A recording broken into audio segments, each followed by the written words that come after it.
Ok, alors laissez-moi vous parler de la notion d'un espace colorimétrique. Un espace colorimétrique, ça sert à représenter les couleurs mathématiquement. En gros, un espace colorimétrique, ça définit quelles couleurs afficher et surtout comment les définir, comment les représenter. En vidéo, l'espace colorimétrique le plus important, c'est le Rec 709. Mais peut-être que tu connais le RGB. Le RGB, le Rec 709, ça c'est un espace colorimétrique. Sur ce schéma qui apparaît à l'écran, tu peux voir toutes les couleurs visibles par l'œil humain. Chaque espace colorimétrique représenté par un triangle, ça montre quelle couleur cet espace peut afficher. Voilà, j'espère que tu as compris un peu plus qu'est-ce que c'est qu'un espace colorimétrique. Maintenant, deuxième chose à savoir, quand on filme, on veut capturer le plus d'informations possible dans la lumière. Et pour ça, on utilise un profil qu'on appelle log. C'est une manière spéciale d'enregistrer la lumière dans un seul but, réunir le plus d'informations possible de la lumière et de la couleur dans les fichiers de la vidéo, même si c'est pas forcément visible. Et pour ça, ça va donner une image très désaturée, ça manque de couleur, une image très grise. C'est le fichier que vous avez vu au tout début, c'est le profil log. Par exemple, sur cette image, on peut voir que le profil log enregistre énormément d'informations dans les lumières plutôt que le Rec 709, ici illustré par le ITUR BT709. Donc le log, c'est pas beau, mais en fait, ce qu'on va chercher à faire,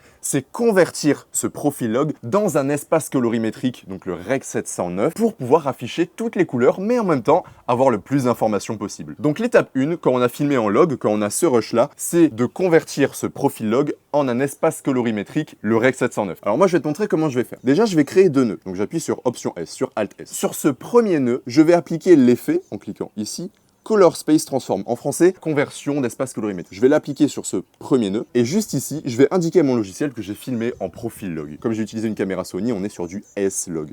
Donc je vais simplement choisir Sony S-Gamut 3 et S-Log 3. C'est les paramètres du S-Log. Ensuite, je vais lui dire mon espace colorimétrique final. Donc logiquement, ça serait du Rec 709. Et tu as complètement raison, c'est complètement ça qu'il faut faire. Mais nous, on va aller encore plus loin, on va pousser encore ça. On va passer par un espace colorimétrique intermédiaire qu'on appelle le DaVinci Wide Gamut. Il enregistre énormément de couleurs, beaucoup plus que le Rec 709. Et je vais passer par cet espace colorimétrique intermédiaire pour pouvoir conserver le maximum d'informations possibles. Rien de bien compliqué, en fait, on va juste passer par un espace colorimétrique intermédiaire. On va faire du S-Log au DaVinci Wide Gamut et du DaVinci Wide Gamut vers du Rec 709. Donc ici, je vais sélectionner mon DaVinci Wide Gamut.